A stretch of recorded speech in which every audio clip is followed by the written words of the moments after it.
Hello दोस्तों। परम math YouTube channel में आप सबका स्वागत है। आज हम पढ़ रहे हैं ग्रुप डी में जो 2018 में मैथ के क्वेश्चन पूछे गए हैं वो सभी क्वेश्चन हम एक बेहतरीन ट्रिक के जरिए सॉल्व करेंगे। आइए देखते हैं पहला प्रश्न। तो पहला प्रश्न है चक्रवृद्धि ब्याज से संबंधित। तो चक्रवृद्धि ब्याज अगर हम समझें तो सब लोग जानते होंगे चक्रवृद्धि ब्याज क्या होता है। जिसमें ब्याज पर भी ब्याज लगता है वो कहलाता है चक्रवृद्धि ब्याज। यानी मूलधन के बाद जो ब्याज जुड़ जाता है 1 साल बाद, तो ब्याज पे भी अगर ब्याज लगे तो वो होता है चक्रवृद्धि ब्याज। तो इसमें पूछा है 5400 रुपए को 2 वर्ष के लिए 20% चक्रवृद्धि ब्याज दर पर निवेश किया गया, 2 वर्ष के अंत में चक्रवृद्धि ब्याज क्या होगा। तो दोस्तों जब भी चक्रवृद्धि ब्याज पूछा जाए तो चक्रवृद्धि ब्याज में हमें चक्रवृद्धि ब्याज पता न करके चक्रवृद्धि मिश्र धन पता करना है। तो इसमें भी हम सबसे पहले क्या देखेंगे, चक्रवृद्धि मिश्र धन पता करेंगे। क्योंकि चक्रवृद्धि मिश्र धन पता करना सिंपल है। ब्याज इसके बाद हम ब्याज पता करेंगे। तो मिश्र धन में से जब मूलधन घटा देंगे तो ब्याज आ जाएगा। क्योंकि मिश्र धन का जो फॉर्मूला है फॉर्मूला लगाने की जरूरत भी नहीं है, सीधा हम परसेंट रख देंगे और आंसर हमारा आ जाएगा। जैसे 5400 रुपए है मूलधन, तो शुरुआत कितनी है 5400। हर एक साल कितना बढ़ रहा है 20%। तो 2 वर्ष दिए हैं तो पहली साल के लिए हो जाएगा 120/100 गुणा दूसरी साल के लिए हो जाएगा 120/100। तो कहीं कोई फॉर्मूला लगाने की जरूरत नहीं है, सीधा हम मिश्र धन पता करेंगे। जब भी ब्याज पूछा जाए, चक्रवृद्धि ब्याज पूछा जाए तो चक्रवृद्धि मिश्र धन पता करना है। मूलधन गुणा जितना परसेंट है वो 100 में जोड़ के, अगर 2 वर्ष है तो 2 बार गुणा कर दो, 3 वर्ष है तो 3 बार, 4 है तो 4 बार कर देंगे। तो सॉल्व करते हैं। 2 जीरो से 2 जीरो काट दिए, इधर 2 जीरो से 2 जीरो कटे, 12 का गुणा कर लो। 12 चौक 48, हासिलाई 4, 12 पंचे 60 और 4 64। एक 12 का गुणा और कर दो इसी में। 12 अट्ठे 96, हासिलाई 9, 12 चौक 48, 48 और 9 हो जाएंगे 57, हासिलाई 5, 12 छिंक 72 और 5 77। इस तरह 7776 यानी 7776 आ जाएगा हमारा मिश्र धन। लेकिन प्रश्न में हम देखें तो प्रश्न में पूछा था ब्याज, तो ब्याज निकालना सिंपल है भाई। 5400 रुपए लगाए थे उसने और 5400 के मिले कितने उसको 7776, तो ब्याज के कितने मिल गए। मिश्र धन में से हम घटा देंगे ब्याज 5400। 7 में से 4 गए 3, 7 में से 5 गए 2, तो इस तरह जो ब्याज है वो आ जाएगा 2376 रुपए। तो तीसरा क्वेश्चन, तीसरा जो ऑप्शन है हमारा वो सही हो जाएगा 2376 रुपए। चलिए अगला प्रश्न देखते हैं। तो दोस्तों अगला प्रश्न है निम्नलिखित में से कौन सा युग्म सह अभाज्य है। सबसे पहले हम समझेंगे सह अभाज्य क्या होता है। ऐसी संख्याओं के जोड़े जिनमें कुछ कॉमन ना हो, यानी उनके हम गुणनखंड देखें तो अगर दो संख्याएं हैं तो दोनों में आपस में कुछ कॉमन संख्या ना हो, वो क्या कहलाती है सह अभाज्य। तीन संख्याएं भी हो सकती हैं तो तीनों में अगर कुछ भी कॉमन नहीं है तो वो क्या कहलाएंगी सह अभाज्य।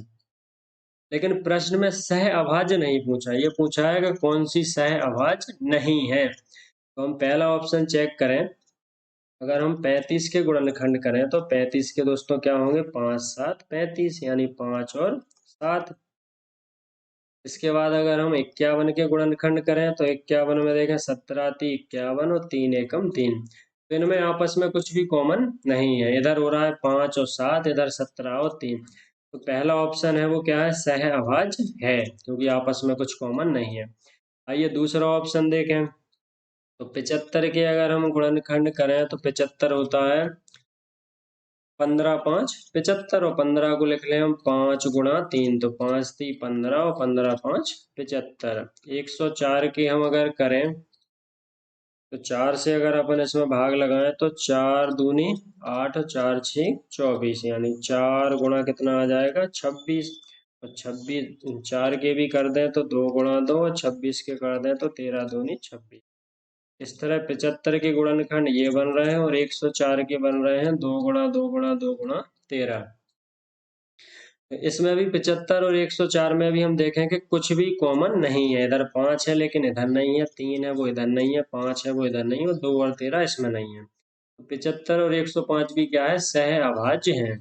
49 और 130 133 के हम गुणनखंड करें तो 49 हो जाएगा, 7 सतह 49 और 7 एकम 7। ऐसे ही हम 133 की अगर हम गुणनखंड करें तो 7 से का भाग लग जाएगा। एक तो 7 एकम 7 और 7 9 63, 19 एकम 19। इसमें हम देखें दोस्तों कॉमन मिल रहा है, देखिए 7 इधर भी है और 7 इधर भी है, ये कॉमन मिल गया। इसका मतलब ये सह अभाज्य संख्या नहीं है। 49 और जो 133 है ये सह अभाज्य नहीं है। तो यही हमसे प्रश्न में पूछा गया, तो तीसरा ऑप्शन यहाँ सही हो जाएगा। 63 और 95 को चेक करने की जरूरत नहीं है, जो हमारा तीसरा ऑप्शन है ये सहभाज्य नहीं है, तो तीसरा ऑप्शन है हमारा सही है। चलिए अगला प्रश्न देखते हैं। तो अगला प्रश्न भी चक्रवृद्धि ब्याज से संबंधित है। अगला प्रश्न सॉल्व करें इससे पहले अगर आपने हमारे चैनल को सब्सक्राइब नहीं किया है, फ्रॉम मैथ यूट्यूब चैनल को, तो प्लीज पहले चैनल को सब्सक्राइब कर दीजिए।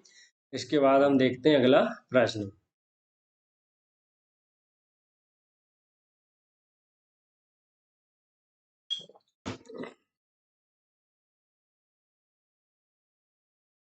तो दोस्तों अगला प्रश्न भी चक्रवृद्धि ब्याज से संबंधित पूछा गया है, लेकिन ब्याज की जो गणना है इधर छमाही है। 10% वार्षिक दर की दर से निवेश करने पर एक वर्ष बाद परिपक्वता राशि 13,230 प्राप्त होती है। निवेश की गई राशि क्या है? निवेश की गई राशि यानी उसने जो धन लगाया है वो कितना है, तो वो क्या कहलाएगा? मूलधन।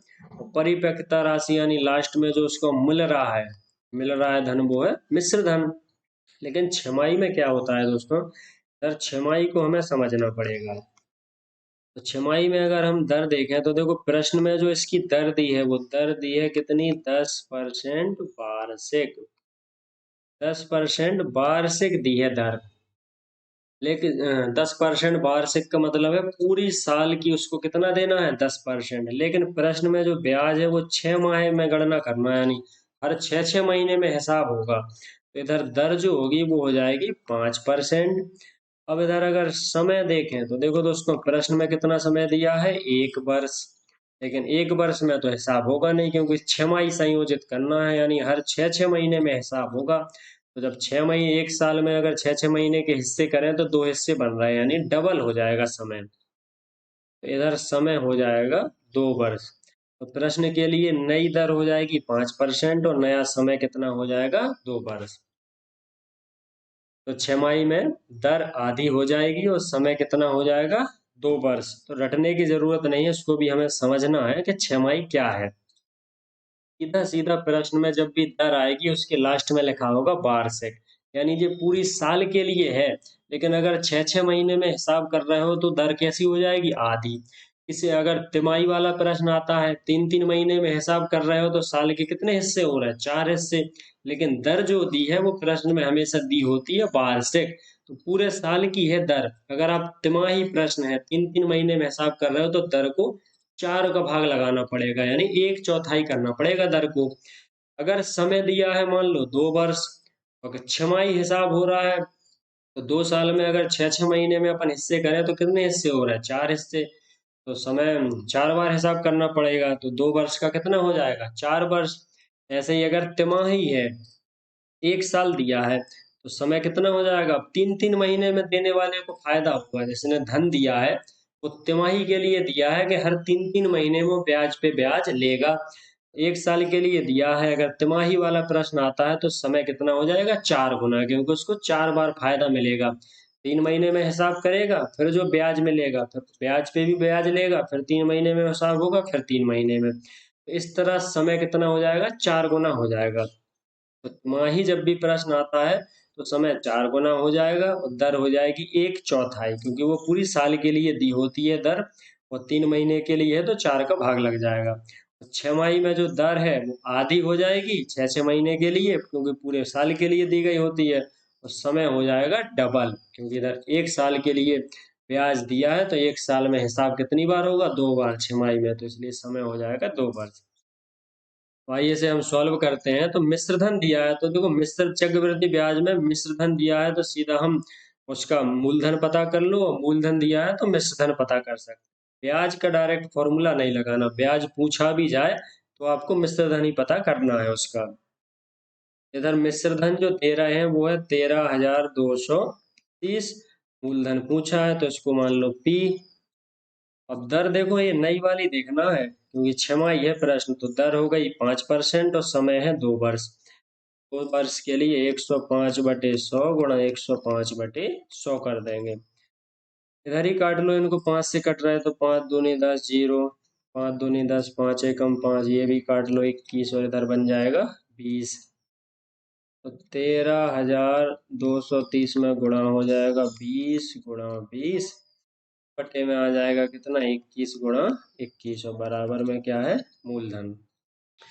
देखो काटने के लिए भी थोड़ा सा दिमाग लगाएंगे संख्याओं को, अगर आपको जल्दी काटना है तो जैसे 21 × 21 सब जानते हैं कि 21 का वर्ग होता है 441।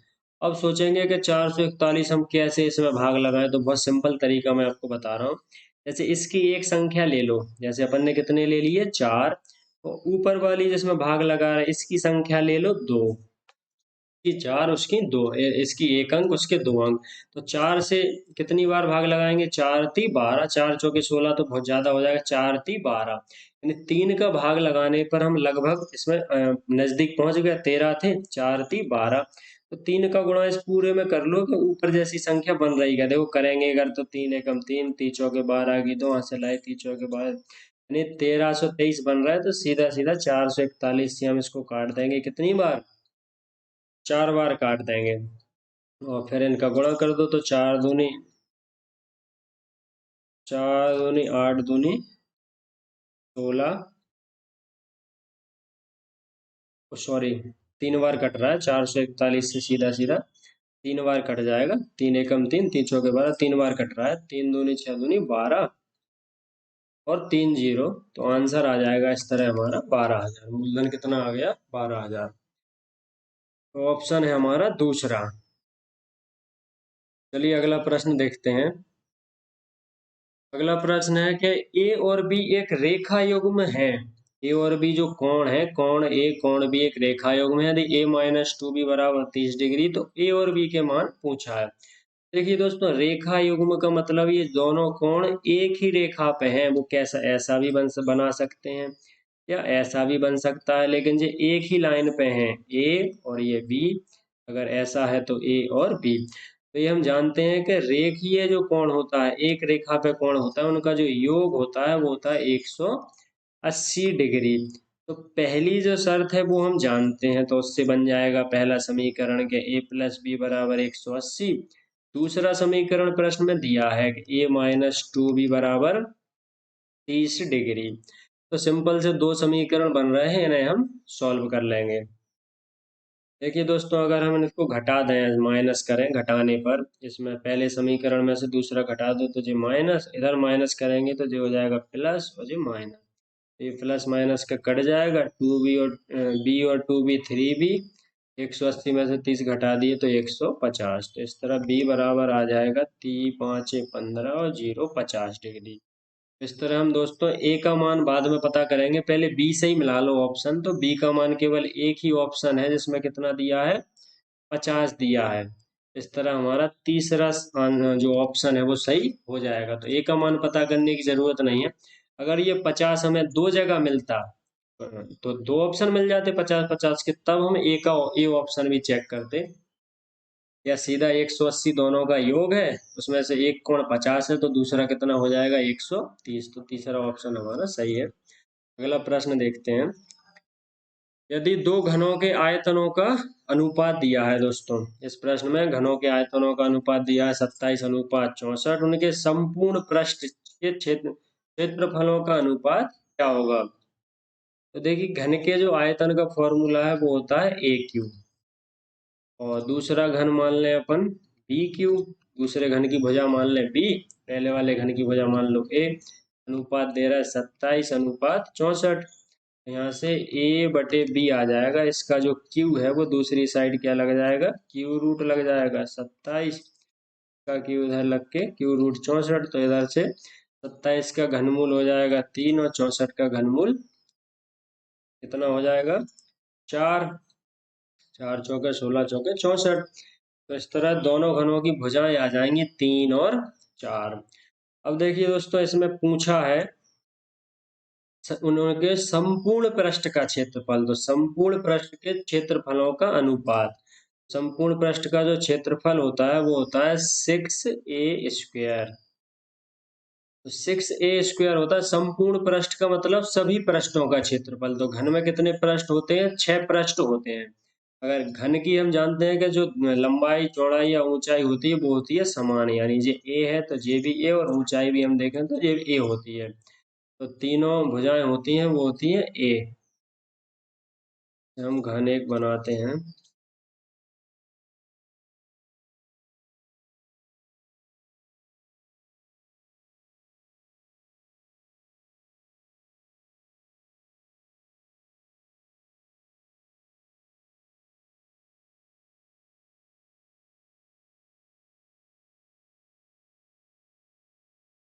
इस तरह हम देखें तो ये घन हमारा बन गया है। इधर जैसे लंबाई इसकी ए है, चौड़ाई भी क्या होती है ए, और ऊंचाई भी क्या होती है ऊपर वाली ए।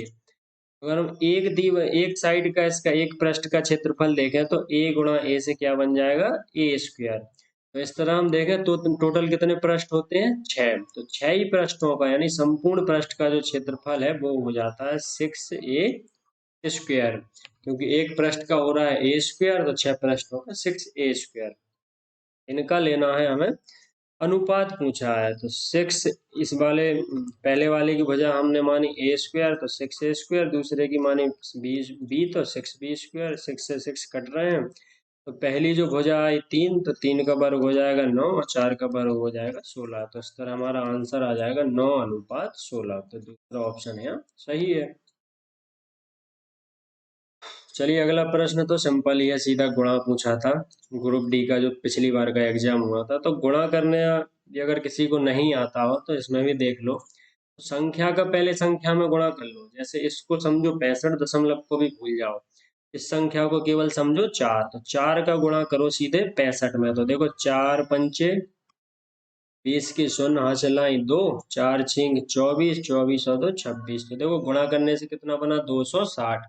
संख्या का केवल संख्या में गुणा करो, दशमलव को भी भूल जाओ। गुणा करने के बाद दशमलव गिनो कितने अंक के बाद है। तो पहली साइड देखें गुणा के दाहिनी साइड, तो 1 2 3 4।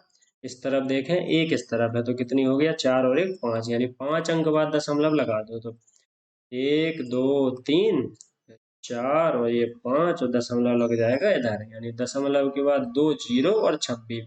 दशमलव के बाद लास्ट में जीरो का कोई मतलब नहीं, तो दशमलव 0026 आ जाएगा। इस तरह हमारा तीसरा ऑप्शन सही हो जाएगा। चलिए अगला प्रश्न देखें। तो अगला प्रश्न है, किसी कार्य के 7/10 भाग को ए 15 दिन में करता है, उसके पश्चात बी की सहायता से शेष कार्य को 4 दिन में पूरा कर लेता है। पूरा कार्य को ए तथा बी कितने दिन में पूरा करेंगे? तो देखो ए ने कितना काम किया? 7/10 भाग। तो शेष काम देख लो। तो शेष के लिए हम क्या करेंगे? देखिए दोस्तों 7/10 का मतलब समझ लो पहले। 7/10 का मतलब है कि टोटल है 10, 10 में से कितना काम हो गया? 7। अब जो शेष बचेगा वो 10 में से कितना बचा? 3 बचा। तो 3/10 है शेष काम। तो 3/10 काम को देखें तो 3/10 काम बी की सहायता से 4 दिन में हो जाता है। 3/10 काम ए प्लस बी कितने दिन में करते हैं? 4 दिन में। हम एक काम देखें कि एक काम ए प्लस बी कितने दिन में करेंगे। देखो बटे का जो 10 है वो गुणा में पहुंचेगा इधर, जो ऊपर का 3 है वो आ जाएगा भाग में। तो इधर हम देखें तो 10 चौक 40/3 दिन आ जाएगा। 40/3 ऑप्शन में है नहीं, तो और भाग लगा दो 3 का, तो 13 बार भाग लगाएंगे। 13 3 39, एक शेष बचा, तो 13 सही 1/3 दिन हो जाएगा हमारा आंसर। देखो एक काम का मतलब है जब हिस्से दिए हो, बटा दिया हो, तो बटा में जो एक होता है वो होता है 100% के बराबर। यदि हम एक काम का पता कर रहे हैं तो उसका मतलब क्या है? टोटल काम, जो पूरा काम। तो पूरा काम जो ए प्लस बी पूछा था कितने दिन में कर रहे हैं, तो पूरे काम को ए प्लस बी कर रहे हैं 13 सही 1/3 दिन में। तो बटे में अगर बात करें तो एक होता है पूरा या टोटल। परसेंट में बात करें तो 100 होता है टोटल। क्योंकि 100 में हम देखें, देखो अगर 100% है तो परसेंट अगर हम घटाएं तो बटे में कितना जाता है? 100% हटाएं अगर, 100 से 100 कितनी बार कटा? एक बार, यानी एक जो है वो पूरा होता है टोटल। इस तरह इसका आंसर आ गया हमारा तीसरा ऑप्शन। चलिए अगला प्रश्न देखते हैं। 70 और 100 के बीच कुल कितनी अभाज्य संख्याएं हैं? 70 और 100 के बीच अगर आपको अभाज्य संख्याएं पता करना है तो लिखने की जरूरत नहीं है, ना एक एक संख्या में आपको भाग लगाने की जरूरत है। अभाज्य संख्या का आप एक फॉर्मूला याद रखना, जिससे हम 1 से 100 तक की संख्याएं पता कर सकते हैं, वो इसके लिए है, अभाज्य संख्या के लिए। तो देखिए दोस्तों क्या है वो, 44 223 और 22 321। ये एक मोबाइल नंबर टाइप का है, 10 अंकों का, इसको आपको याद रखना है।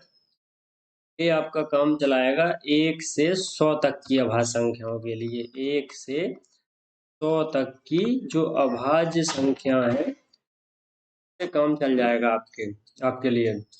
जैसे 70 से 100 के बीच की पूछा है तो देखो 4 लिखा है, ये है 1 से कहाँ तक की 10 तक। 1 से 10 तक होती हैं 4 अभाज्य संख्याएं।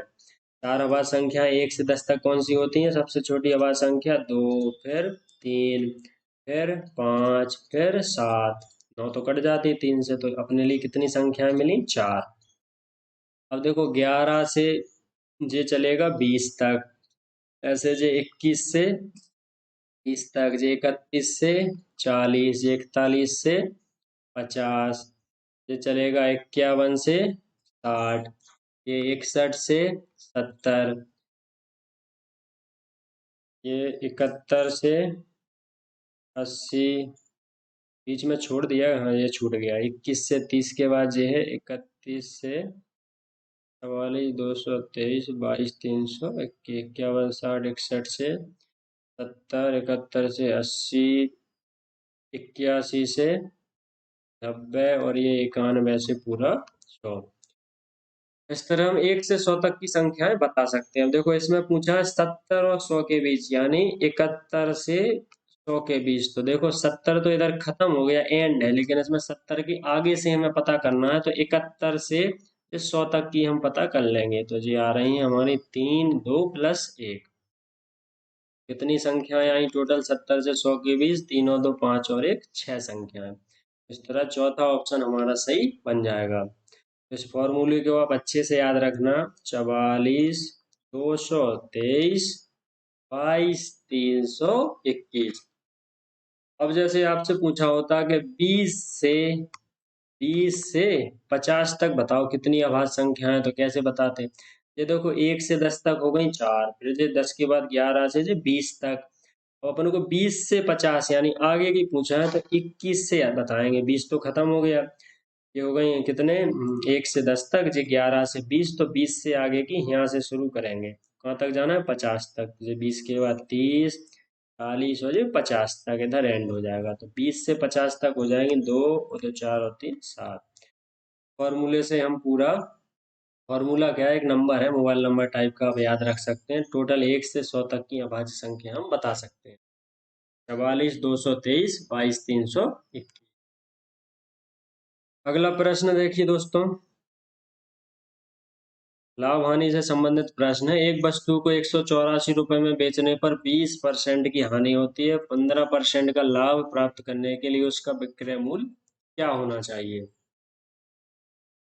तो कोई सा भी प्रश्न हो, किसी भी चैप्टर का हो, फॉर्मूला लगाने की किसी भी प्रश्न में जरूरत नहीं पड़ेगी। ऐसी ट्रिक से हम सॉल्व करेंगे कि तुरंत आंसर आ जाए, अच्छे से आप सबकी समझ में आ जाए, कोई फॉर्मूला रटने की जरूरत ना पड़े। तो परसेंट को समझना है। देखो दोस्तों, 184 रुपए में बेचने पर 20% की क्या हो गई? हानि। यानी जब 184 में बेच दिया तो 20% का उसको क्या हुआ? नुकसान। यानी जितने का उसने खरीदा था उसमें से ही उसको 20% का क्या हो गया? नुकसान। यानी जो 184 है इसको बनाओ तुम कितना परसेंट? 80%। 80 के बराबर क्या रखो? 184। अच्छे समझ लो परसेंट के लिए। तो 184 में बेचने पर 20% की क्या हुई? हानि। यानी 184 कितना हुआ? 80%। तो 80% बराबर 140। अब देखो 15% का लाभ प्राप्त करने के लिए उसका विक्रय मूल्य क्या? अब चाहिए उसको 15% लाभ, यानी जितने में खरीदा था वो हो गया 100%, साथ में 15% लाभ और चाहिए। तो सीधा तुम 115% का मान पता कर लो। 184 के बटे में ले आओ 80 और गुणा कर दो कितने का 115 का। तो कहीं फॉर्मूला लगा क्या इसमें? कहीं नहीं लगा फॉर्मूला।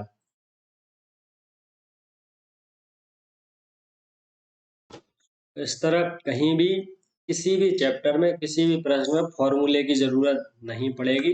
बहुत अच्छे से आप लोग समझ जाएंगे। हमारे जो YouTube चैनल है में हम लगातार वीडियो डालेंगे, आप देखते रहना। अभी तक अगर फिर भी चैनल को सब्सक्राइब नहीं किया तो सब्सक्राइब जरूर कर दीजिए। चलिए इसको हम सॉल्व करें। इसको काट सकते हैं, 5 से काट दो, 5 एकम 5, 5 छक्का 30, 5 से ये कट रहा है, 5 दूनी 10, 5 ती 15, 16 से ये कट जाएगा क्या? 4 से काट दो, 4 चौके 16, इधर भी 4 चौके 16, 4 छी 24, 23 का गुणा कर दो इसमें। 23 छक्के कितने होते हैं? 30, 118, 138 हासिल आए 13, 23 चौके 92, 92 और 13 5 10 100 58, इसमें भाग लगा दो 4 का, तो 4 दूनी 8, 25 हो गई, 4 छिंग 24, एक बची हासिल 18 होगा, 4 चौके 16, 2 बचे, 4 पंचे 20। इस तरह आंसर आ जाएगा 264.5। कहीं फॉर्मूले की जरूरत नहीं है, सीधा परसेंट से अपन समझेंगे। यदि 2 माइनस रूट 5 बटे 2 प्लस रूट 5 बराबर ए और 2 प्लस रूट 5 बटे 2 माइनस रूट 5 बराबर बी, तो A square minus B square का मान पूछा है। सभी जानते होंगे कि ए स्क्वायर माइनस बी स्क्वायर का जो फॉर्मूला है वो होता है ए प्लस बी और ए माइनस बी। एक बार दोनों को जोड़ दो और एक बार घटा दो। ये वाला फॉर्मूला हम इनमें लगाएंगे तो देखो दोस्तों ए का मान ये है, तो एक बार दोनों को जोड़ दो। 2 माइनस रूट 5 बटे 2 प्लस रूट 5 में जोड़ दो बी को, 2 प्लस रूट 5 और 2 माइनस रूट 5 गुणा अगले में फिर घटा दो दोनों को। 2 माइनस रूट 5 बटे 2 प्लस रूट 5 है ए का मान, मैं घटा दो किसको? बी का मान है 2 प्लस रूट 5 बटे 2 माइनस रूट 5। इधर हम देखें इनका एलसीएम लेंगे। इनका एलसीएम में दोनों आ जाएंगे, 2 प्लस रूट 5 भी आ जाएगा और 2 माइनस रूट 5 भी आ जाएगा। प्लस वाले से प्लस वाला कट जाएगा, 2 माइनस रूट 5 ऊपर जाएंगे तो ये हो जाएगा 2 माइनस रूट 5 का होल स्क्वायर। इधर हम देखें माइनस से माइनस कट जाएगा, 2 प्लस रूट 5 ऊपर जाएगा तो 2 प्लस रूट 5 का हो जाएगा होल स्क्वायर। अगला हम देखें तो ये आ जाएगा एलसीएम में दोनों जो बटे में है, 2 plus 5 2 minus root 5। Minus plus से प्लस कट के जो माइनस वाला ऊपर पहुंचेगा तो इसका हो जाएगा square minus 2 minus root 5, minus से माइनस कट के इधर हो जाएगा प्लस वाले का स्क्वायर।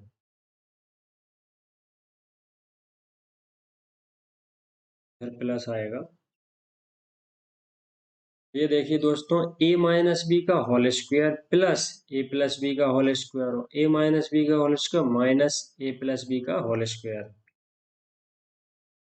तो इनके जब फॉर्मूला अगर हम देखें, a प्लस बी के होल स्क्वायर को प्लस कर दें a माइनस बी का होल स्क्वायर, जब इनको जोड़ते हैं तो ये बन जाता है 2 पुस्तक में ए स्क्वायर प्लस बी स्क्वायर। ये एक फॉर्मूला भी है। और इनको अगर हम अलग अलग फॉर्मूला इसका खोलें, जैसे ए प्लस बी का होल स्क्वायर होगा A square plus B square plus के 2ab, ए माइनस बी का होल स्क्वायर होगा A square plus B square minus के 2। दोनों को जब हम जोड़ते हैं तो प्लस माइनस से कट जाते हैं, 2 बार ए स्क्वायर 2 बार बी स्क्वायर, 2 को कॉमन ले लो तो ये बन जाएगा 2a square plus B square. ऐसे ही जब ऊपर इधर हम देखेंगे कि दोनों को क्या कर रहा है, घटा रहे हैं, तो जब दोनों को घटाएंगे तो ये बनाएंगे यहाँ से क्या 4ab। जब इन दोनों को घटाएंगे तो A square plus B square plus के 2ab, जैसे ही माइनस करेंगे तो माइनस माइनस क्या हो जाएगा प्लस, ये बनाएंगे 4ab। इनके हम बटे में देखें अगर a प्लस बी और a minus B, A plus B A minus B, फिर से फॉर्मूला क्या हो जाएगा, A square minus B square का, A square minus B square, यानी ए की जगह 2 है तो 2 का वर्ग 4, बी की जगह √5 है तो √5 का जब वर्ग करेंगे तो रूट हट जाएगा केवल 5। इधर आप फॉर्मूला लगा देंगे, ए माइनस बी का होल प्लस ए प्लस बी का होल स्क्वायर, प्लस में क्या हो जाता है 2 और कोष्टक में ए स्क्वायर, यानी ए का वर्ग 4 प्लस बी का मान कितना है √5, तो √5 का वर्ग करेंगे तो रूट हट जाएगा थोड़ा। इधर देखें तो इधर भी वही बन रहा है, ए प्लस बी और ए माइनस बी, तो ये बन जाएगा A square minus B square बटे में, तो ए की जगह 4 आ जाएगा और बी का मान √5 का वर्ग, तो रूट हट के 5। ऊपर हम देखें जब इन्हें घटाएंगे तो घटाने पर जो फॉर्मूला बनेगा वो बनेगा क्या, 4ab। जैसे ए माइनस बी का होल स्क्वायर अगर अपन करें तो जो होगा A square plus B square minus का 2ab, और ए प्लस बी का होल स्क्वायर करें तो A square plus B square और प्लस के 2ab। इसमें से अगर हम इसको हटाते हैं तो ये हो जाएगा पूरा माइनस का ए माइनस की माइनस, प्लस माइनस के कट जाएंगे, माइनस के 2ab, इधर था माइनस का 2ab और माइनस माइनस प्लस हो जाए, ये माइनस का ही है तो माइनस के कितने बन जाएंगे 4ab, माइनस के 2ab माइनस के 2ab, ये 4ab बन रहा है माइनस के, तो -4 गुणा ए का मान है 2 और बी का मान कितना है √।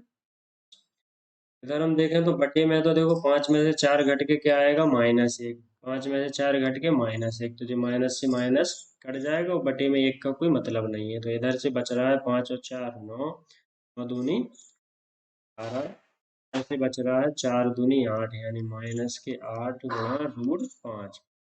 18 और 8 का हम गुणा कर दें तो 8 × 64 की 4 हासिल आए 6, 8 एकम 8 और 6 14, और ये प्लस साथ में माइनस का चिन्ह √5, तो इस तरह हमारा आंसर आ जाएगा -144 √5। दूसरा ऑप्शन हमारा यहाँ सही हो जाएगा। चलिए दोस्तों, मिलते हैं अगले वीडियो में मिलेंगे, तब तक के लिए धन्यवाद।